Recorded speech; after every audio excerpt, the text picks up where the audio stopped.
Dicen que el infierno no siempre arde con llamas. A veces, llega vestida de familia. A veces, vive contigo. Me llamo Laura, tengo 33 años, y hace poco, di a luz a mi primera hija, Amy. Su llegada fue un milagro después de años esperando el momento adecuado. Un hogar lleno de ternura. Un esposo amoroso. Un bebé sano. Todo parecía encajar, hasta que abrimos la puerta a quien jamás pensamos que nos rompería por dentro. Era mi suegra, Milagros. Perdió su trabajo, no tenía a dónde ir. Y claro, ¿cómo negarse a ayudar a la madre del hombre que amas? No fue una decisión fácil, pero en ese momento creímos que estábamos haciendo lo correcto. Una casa con 3 habitaciones. Una cuna recién armada. Una familia construyéndose. Pero lo que no sabíamos es que al invitarla a quedarse bajo nuestro techo, también le dimos entrada a algo más peligroso. El control disfrazado de ayuda. La crítica envuelta en consejos. Y una intención tan retorcida que aún hoy me cuesta nombrarla. ¿Hasta dónde puede llegar alguien que dice hacerlo todo por la familia? ¿Qué pasa cuando esa persona no solo invade tu espacio, sino también tu cuerpo, tus decisiones, tu maternidad? Hoy, te voy a contar cómo pasé de ser una madre agradecida a una mujer aterrorizada. Cómo descubrí que, mientras dormía con mi bebé en brazos, alguien manipulaba mi destino justo a unos pasos de mí. Y cómo tuve que elegir entre la culpa o la libertad. Si alguna vez sentiste que alguien de tu familia cruzó los límites por tu bien, quédate, esta historia es para ti. Y si alguna vez te hicieron dudar de tus propias decisiones como madre, como esposa, como mujer, déjame saberlo en los comentarios. No estás sola. Todo comenzó con una llamada inesperada. Milagros, con voz temblorosa, nos dijo que la habían despedido. Su jefe de una década le había cerrado la puerta, y ella no tenía dónde más tocar. Mi esposo, conmovido, me miró y dijo, es temporal, solo hasta que se recupere. ¿Y cómo decir que no? ¿Cómo negar un techo a la madre del hombre que estuvo a mi lado en cada contracción? ¿En cada madrugada con Amy llorando? Así empezó, una maleta en el pasillo, una sonrisa agradecida, y un silencio que no supe interpretar en ese momento, pero que más adelante me gritaría una verdad que jamás podré olvidar. Mi suegra llegó con una maleta, una sonrisa temblorosa, y un pasado que no habíamos preguntado. El mismo día que Milagros cruzó el umbral de nuestra puerta, una parte de mí, aunque no supe identificarla entonces, se tensó. Era como si mi cuerpo lo supiera antes que mi mente. Solo serán unas semanas, me dijo mi esposo mientras la ayudábamos a subir su equipaje. Y yo, cargando a Amy en brazos, asentí, porque en ese momento, decir que no me habría convertido en la mala, en la egoísta, en la nuera insensible que se niega a cuidar de la madre de su marido. Al principio, todo parecía funcionar. Milagros cocinaba, limpiaba, se ofrecía a cuidar a Amy mientras yo intentaba dormir media hora entre tomas. Me decía, descansa, hija, yo me encargo, y lo hacía, con manos seguras y palabras dulces. Pero al cabo de pocos días, esa ayuda comenzó a sentirse como una deuda, una que no recordaba haber contraído. Comenzó con cosas pequeñas, una toalla cambiada de lugar, un biberón preparado sin que yo lo pidiera. Luego vinieron los comentarios. ¿Otra vez la vas a cargar tan pronto? Va a malacostumbrarse. ¿Estás segura de que produces suficiente leche? Se ve que queda con hambre. Y después, llegaron las comparaciones. Una tarde, mientras intentaba dormir a Amy en el pecho, Milagros entró sin tocar. Me miró y dijo, yo crié a 2 varones sola. Créeme, sé lo que hago. Y tomó a la niña de mis brazos sin esperar respuesta. Ese fue el primer día que lloré en silencio en el baño. y el primero en que me pregunté si realmente era una buena madre, o si todo lo estaba haciendo mal. Las noches dejaron de ser nuestras. Yo dormía con un ojo abierto, escuchando pasos en el pasillo. La puerta de nuestro dormitorio, antes un santuario, ahora se abría con frecuencia por errores o avisos importantes. ¿No viste que dejaste la leche afuera del refrigerador? Solo venía a decirte que el perro del vecino ladraba mucho. La intimidad con mi esposo desapareció. No porque no quisiéramos, sino porque no podíamos. No había espacio, no había tiempo, no había silencio. Una noche, intentamos tener un momento para nosotros. Apagamos las luces, susurramos como adolescentes en casa ajena. Y justo cuando parecía que podríamos volver a tocarnos sin miedo, un golpe en la puerta. Milagros, con voz firme. Laura, ¿puedes venir un momento? Amy se está revolviendo en la cuna y creo que tiene fiebre. No tenía fiebre, solo se movía, pero el momento se rompió. Y con él, una parte de nosotros también. Mi esposo comenzó a notarlo. Una noche, me encontró en la cocina, revisando la lista del supermercado. Yo le dije que no hacía falta comprar más cereales. Milagros ya los había cambiado por los de su gusto. Me miró y dijo, ¿estás bien? Y por un instante, no supe qué responder, porque no quería sonar ingrata. No quería que pensara que odiaba a su madre, pero tampoco podía seguir fingiendo que estaba bien.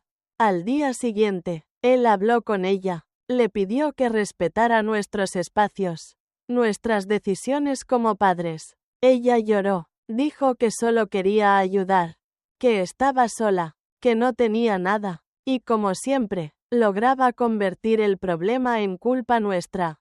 Para entonces, mi mejor amiga Clara ya me había notado diferente. En una videollamada, le conté entre líneas, no todo, solo lo suficiente para que entendiera que algo no iba bien. Ella dijo, Laura, no estás exagerando, estás cediendo demasiado, recuerda que esta es tu casa, tu maternidad, tu vida. Esas palabras resonaron en mí, pero no supe cómo convertirlas en acción, porque cada vez que intentaba poner un límite, Milagros me abrazaba, me decía, te entiendo, ser madre es difícil, y me envolvía de nuevo en esa falsa ternura que paraliza. Y así pasaron las semanas. Ella seguía sin trabajo, seguía sin moverse, y nosotros, nos íbamos quedando sin espacio. Físico, emocional, matrimonial. Una noche, mientras dormía abrazando a Amy, desperté con un pensamiento repentino. ¿Y si esto no termina nunca? Lo que no sabía es que ese pensamiento era solo el principio de una pesadilla mucho más profunda. Y entonces, lo que eran simples comentarios, se convirtieron en órdenes tácitas. Lo que eran consejos, se convirtieron en críticas veladas, y lo que parecía preocupación, era solo el preludio de algo mucho más oscuro. Pero para contarte eso, tendrás que escuchar lo que vino después. Al principio eran frases sueltas, pequeñas, sutiles, apenas rozaban mi conciencia, como gotas que no molesta, hasta que te das cuenta que ya estás empapada. Yo lo haría diferente, pero claro, tú eres la madre, no es crítica, es experiencia. Las cosas se hacían de otra forma antes, y mis hijos salieron bien. Y yo asentía, callaba, porque ¿cómo discutes con alguien que asegura estar ayudando? Pero no era ayuda, era invasión. Una mañana, bajé a la cocina y encontré a Milagros alimentando a Amy con una fórmula que yo no había aprobado. Había hervido una tetera vieja, mezclado el polvo y le daba el biberón como si nada. Cuando pregunté qué estaba haciendo, sonrió. Anoche escuché que lloraba mucho. Seguro tu leche no es suficiente. Solo quería que descansaras. Además, la pediatra de mis tiempos decía que la fórmula ayudaba a dormir mejor. Yo me quedé muda, no por falta de palabras, sino porque no quería gritar, no delante de Amy. Esa misma semana, reorganizó el cuarto de mi hija sin avisar. Movió la cuna, cambió los pañales de sitio, guardó la ropa por colores, para que sea más práctico. Yo sentí que me arrancaban un pedazo de identidad. Ese cuarto, lo había decorado con amor, pieza por pieza. Cada detalle lo había elegido con cuidado, los tonos neutros, la lámpara con forma de nube, las mantitas bordadas a mano. Y ahora, todo estaba distinto, sin preguntar, sin permiso, como si yo fuera una inquilina en mi propia maternidad. Cuando se lo conté a Clara, mi mejor amiga, en otra videollamada, me miró seria. Laura, eso no es ayudar, es control, y lo peor es que lo disfraza tan bien que hasta tú lo dudas. Clara me conocía desde la universidad. Había visto mi fortaleza, mi crecimiento. Verla preocupada me dolió más que 1000 consejos de milagros. La tensión aumentaba cada día. Mi esposo trataba de mediar. Le pidió a su madre, con toda la suavidad posible, que respetara nuestras decisiones. Ella lloró, otra vez. Dijo que se sentía rechazada, que solo quería ser útil. Y luego, como siempre, me abrazó fuerte. Perdóname, hija, no quise molestar, es solo que me preocupo por ustedes. Y yo, volví a dudar. ¿Y si era yo la exagerada? ¿Y si realmente necesitábamos su ayuda? Hasta que sucedió algo que me sacudió por dentro. Llevé a Amy a su revisión con la pediatra. Jimena, una mujer cálida, empática. Mientras pesaba a la niña, notó que había un cambio leve en su digestión. Me preguntó qué tipo de fórmula usábamos.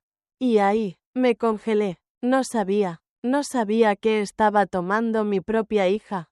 Milagros había empezado a preparar biberones por su cuenta.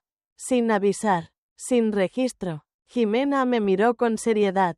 Tú eres la madre, Laura, y es tu derecho saber cada cosa que entra en el cuerpo de tu bebé. ¿Hay alguien más que está decidiendo por ti?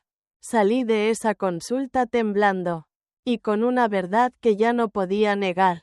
Mi suegra no estaba ayudando, estaba tomando el control del alimento, del entorno, y lentamente, de mí. Esa noche, me senté con mi esposo. Lloré por primera vez sin contenerme. Le dije que me sentía anulada, invisible, incapaz. Él me abrazó, me prometió que iba a hablar más firmemente con su madre, y me dijo algo que marcó un antes y un después.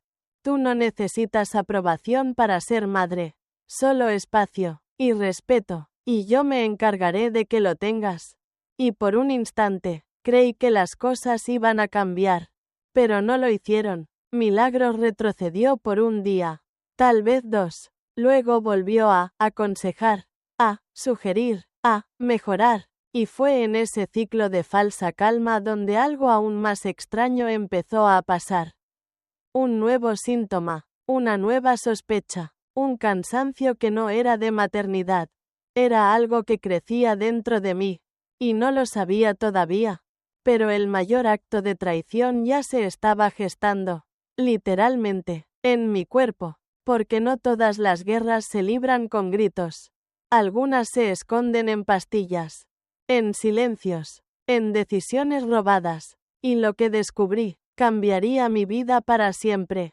Yo pensaba que conocía mi cuerpo. Después de todo, lo había llevado al límite hacía apenas unos meses para dar a luz a Amy. Sabía qué era el cansancio, qué era el desvelo, qué era el dolor, pero esto era diferente. Me sentía extraña, un agotamiento que no se parecía al de las noches sin dormir. Náuseas que no iban y venían, se instalaban. Una sensibilidad en el pecho que no tenía explicación. Y entonces, un día, me di cuenta, mi periodo no había llegado. Recuerdo esa mañana como si aún estuviera atrapada en ella. Amy dormía, mi esposo ya se había ido al trabajo. Entré al baño con el corazón latiendo en el cuello. Tomé una prueba de embarazo. La dejé sobre el lavamanos. Y no hizo falta esperar 3 minutos. La línea apareció tan nítida, tan rápida, que me quedé paralizada. Positivo. Un segundo test. El mismo resultado. Un tercero. También. Y fue ahí donde me derrumbé. Me deslicé hasta el suelo de baldosas frías, abrazando mis rodillas, sollozando como si algo dentro de mí se hubiese quebrado para siempre. Cuando mi esposo llegó esa noche, le mostré las pruebas. Nos miramos sin palabras. Ninguno de los dos sabía cómo había pasado. Pero, estábamos siendo cuidadosos. No, tomé todas mis pastillas, todas. Ni siquiera estuve enferma. No hubo antibióticos, ni vómitos, ni nada. Lo repasamos todo, paso a paso. La medicación, el calendario, los días. Nada cuadraba. Y fue entonces cuando lo dije. Estoy tomando anticonceptivos. Esto no tiene sentido. Y lo dije en voz alta. Y en cuanto lo dije, algo se activó en mí. Un recuerdo, un detalle que había pasado por alto. Un comentario que me pareció una broma en su momento. Los anticonceptivos te ponen de mal humor.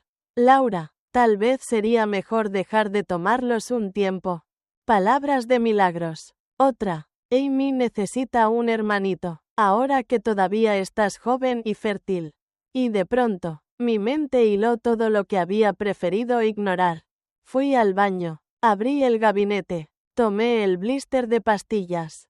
Y lo observé de cerca. Y ahí estaban, pequeñas perforaciones irregulares en el reverso del aluminio. Como si alguien hubiera retirado cuidadosamente algunas píldoras y las hubiera reemplazado. El estómago se me dio vuelta.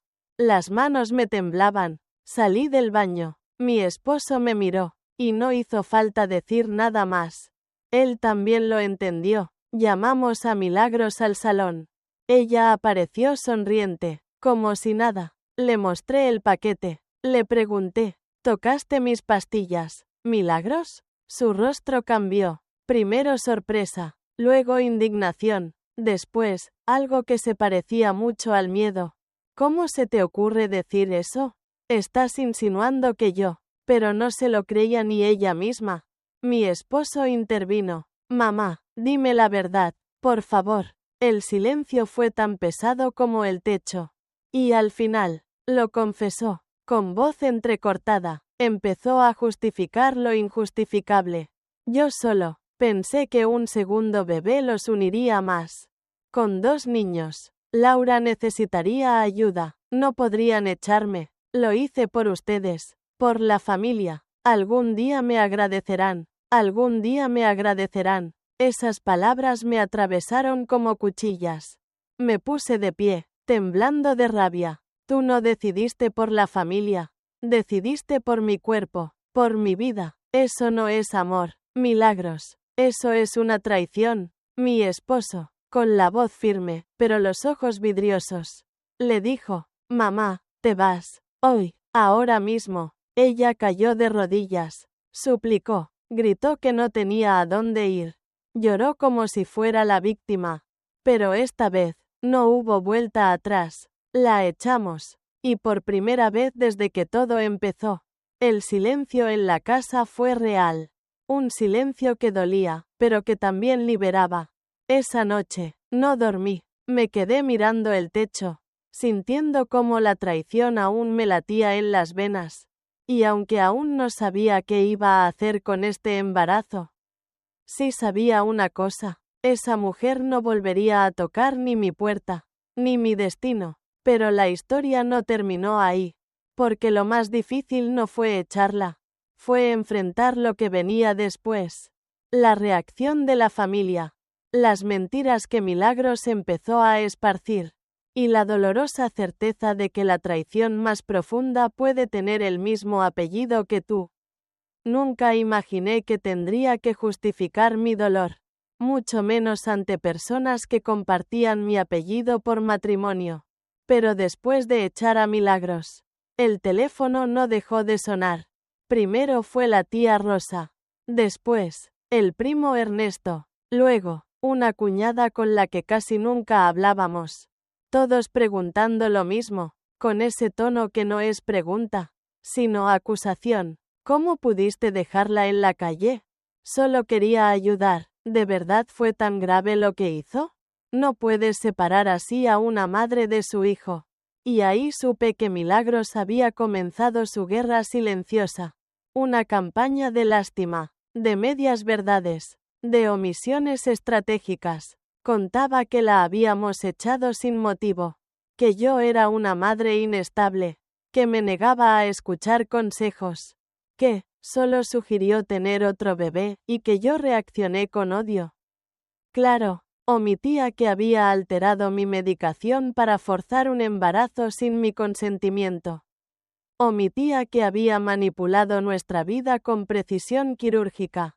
La rabia me carcomía, pero también el miedo, porque si la familia creía su versión, ¿qué más podía perder? Fue entonces cuando mi esposo dijo algo que me cambió la postura. Vamos a decir la verdad, a todos, con pruebas, ya no vamos a callar más. Empezamos por los más cercanos. Llamadas difíciles, silencios largos al otro lado del teléfono. Gente que al principio no nos creía, pero luego, escuchaban los mensajes de voz que Milagros había dejado en el celular de mi esposo. Uno donde decía, lo hice por ustedes, algún día me lo agradecerán.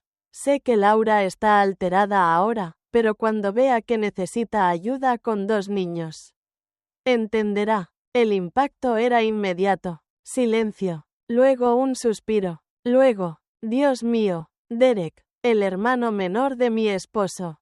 Fue el más afectado. Vivía a 3 horas, en otra ciudad. No sabía nada. Cuando le contamos, se quedó callado, y luego dijo, no tenía idea de que mamá podía llegar a eso. No voy a justificarla, lo que hizo fue enfermizo.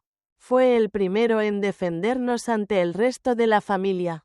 El primero en ofrecer una solución. Voy a ir por ella, pero con condiciones. Terapia obligatoria, 0 contacto con ustedes, ni una sola manipulación más. Y lo cumplió. Llamó a Milagros. Le puso las cartas sobre la mesa. Y aunque ella protestó, lloró, se victimizó, aceptó, porque no tenía otra opción. Mientras tanto, yo seguía lidiando con el embarazo. Cada cita médica era una mezcla de ansiedad, culpa y miedo. Los riesgos eran reales. Anemia, parto prematuro, fatiga extrema, y todo eso, por una decisión que no había tomado yo. Una noche, tras una ecografía, me encerré en el baño. Miré mi reflejo, vi a una mujer rota, pero también a una mujer que no se había rendido. Y me dije en voz baja, no me robarán también mi dignidad. Fue en ese punto donde cambiamos las cerraduras. Instalamos cámaras de seguridad, bloqueamos números, y por primera vez, empecé a recuperar algo que creí perdido. La paz. Pero Milagros no se iba a ir tan fácilmente. Una mañana, cuando mi esposo estaba trabajando y yo estaba sola con Amy, alguien tocó la puerta, fuerte, insistente. Fui hasta la entrada, y ahí estaba, Milagros, con una maleta, y con la misma sonrisa que había traído la primera vez, como si no hubiera hecho nada. Y en ese momento, entendí que para algunas personas, la verdad no basta, porque están tan convencidas de su propia mentira, que están dispuestas a invadir tu hogar, tu mente y tu cuerpo con tal de no perder el control. Lo que vino después, fue aún más oscuro, porque Milagros no solo me había arrebatado una elección, también había estado robando, algo más tangible, algo que tendría consecuencias legales. Yo creía que lo peor había pasado, que el exilio de Milagros, los llantos en la puerta, las llamadas de los familiares, ya eran parte del pasado, pero me equivoqué, porque algunas traiciones no terminan con una puerta cerrada. Al contrario, recién ahí comienzan a revelar lo que realmente fueron. Todo empezó con una sospecha pequeña. Mi esposo revisaba nuestras cuentas bancarias para asegurarse de que todo estuviera bajo control. Una rutina, una formalidad, hasta que frunció el ceño. ¿Tú compraste esto?, me preguntó, mostrando una transacción online de ropa de marca infantil. Yo negué, y ahí empezó el hilo. Revisamos más movimientos, cargos pequeños, suscripciones que no habíamos autorizado, compras a domicilio entregadas en fechas en que nadie había pedido nada. Una de las entregas había sido enviada al motel donde Milagros se había alojado tras su expulsión. Fue como si un nuevo pozo se abriera bajo nuestros pies. No solo había manipulado mi cuerpo, había usado nuestra confianza, nuestros datos, nuestras cuentas, para seguir sacando provecho. Recordé una tarde en que le había prestado mi tarjeta para comprar comida. Otra en la que le dejé una carpeta con documentos abiertos mientras atendía a Amy. Pequeños descuidos, pequeñas grietas, por donde se coló el abuso. Mi esposo no lo soportó más. Llamó a Derek, su hermano, y le contó todo. Derek, con voz agotada, solo dijo, no puedo creerlo. Juró que estaba cambiando. La llevé a terapia, pero sigue igual. Fue él quien nos dijo que había algo más que debíamos saber. Un ex compañero suyo trabajaba en la clínica dental donde Milagros decía que había sido despedida, sin motivo. El contacto le confirmó lo impensable. Milagros no fue despedida, fue descubierta robando dinero en efectivo de pacientes. Había manipulado el sistema de citas para ocultar los cobros. La despidieron discretamente, sin escándalo legal, pero el daño estaba hecho. La mujer que había invadido nuestro hogar con una historia de víctima ya venía repitiendo el mismo patrón desde antes. No fue una madre desesperada, fue una oportunista crónica, una que se disfrazaba de apoyo, mientras construía su seguridad con los hilos de nuestra vulnerabilidad. Fue entonces cuando decidimos actuar. Reunimos todas las pruebas, los movimientos bancarios, las compras a su nombre, las direcciones de entrega, el historial de llamadas con confesiones, las declaraciones del contacto de la clínica dental. Fuimos a la comisaría, presentamos una denuncia formal por fraude, robo de identidad y uso indebido de fondos familiares. La policía nos trató con seriedad.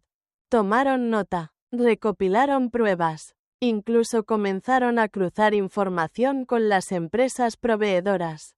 Una semana después, recibimos la llamada. Milagros fue arrestada. La habían encontrado en casa de Derek, quien colaboró sin oponer resistencia. Y entonces, por primera vez en meses, lloré de alivio, no por venganza, no por castigo, sino porque finalmente, alguien más estaba viendo lo que habíamos visto desde el principio. Ya no éramos los exagerados, éramos víctimas. Y por fin, nos creían. Mi esposo, en silencio, miraba por la ventana la noche en que nos notificaron oficialmente.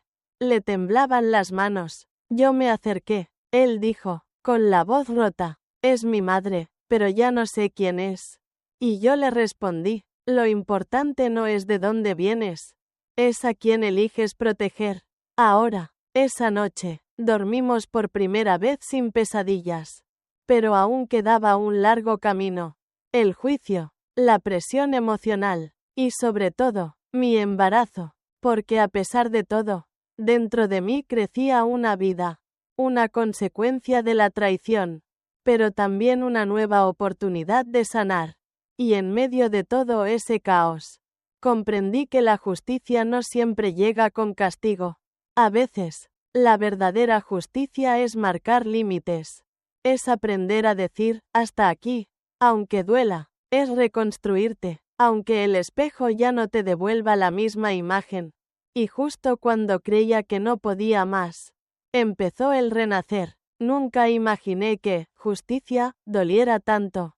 Pensaba que denunciar, que actuar, que protegerse, traería alivio inmediato. Pero la verdad es que, cuando se trata de alguien que alguna vez fue familia, ganar también sabe a pérdida. Tras el arresto de Milagros, el silencio en casa fue distinto. Ya no era tenso, era vacío. Amy dormía mejor. Mi esposo hablaba más bajo. Pero en mis sueños, aún la oía susurrar. Lo hice por ustedes. Esas palabras me perseguían como un eco. Las semanas siguientes fueron una mezcla de gestiones legales y controles médicos. El embarazo seguía su curso, frágil pero firme, y con cada latido que escuchaba en la ecografía, algo en mí se reacomodaba. No se trataba de olvidar, se trataba de sanar sin negar la herida. Mis padres volaron desde su ciudad apenas supieron todo. Mi madre, que rara vez se inmiscuía, me abrazó fuerte y me dijo, no importa cómo empezó esta vida, importa cómo la recibes tú. Empezaron a quedarse con nosotros. Cuidaban de Amy mientras yo descansaba. Me acompañaban a cada cita médica. Por primera vez en meses. Me sentí protegida, contenida, en mi propia casa. Mientras tanto, Milagros esperaba audiencia. Sus abogados intentaban suavizar los cargos. Pero las pruebas eran claras. Y aunque no sabíamos si iría a prisión o recibiría pena suspendida, lo esencial ya había sucedido. Ya no tenía poder sobre nosotros. Ya no definía nuestras decisiones. Ya no manipulaba la narrativa. Una mañana, nuestra abogada, la doctora Sandoval, me dijo una frase que me marcó. A veces, el límite más poderoso no es legal, es emocional. Cuando ya no te afecta lo que diga o haga, has ganado. Y esa fue mi verdadera justicia. No verla en la cárcel, sino verme libre del miedo. Mi esposo y yo empezamos terapia de pareja. Teníamos que reconstruirnos, perdonarnos por no habernos cuidado mejor, aprender a hablarnos sin cargar con la culpa heredada. Y sobre todo, aprender a confiar de nuevo. Una noche, después de una de esas sesiones, me dijo, quiero criar a nuestros hijos sin secretos. Con verdad, con límites, con amor, pero nunca con miedo.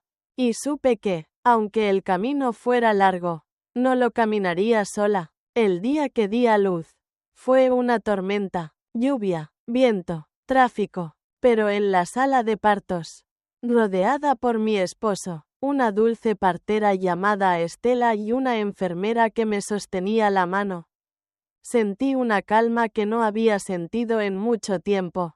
Cuando escuché el llanto del bebé, mi cuerpo tembló, no solo por el parto, sino porque era el sonido de la vida ganándole a la manipulación.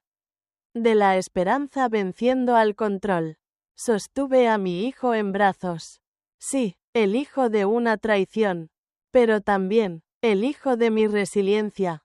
Lo miré y le susurré. No fuiste planeado, pero sí serás amado. Y crecerás libre, porque tu madre aprendió a decir que no.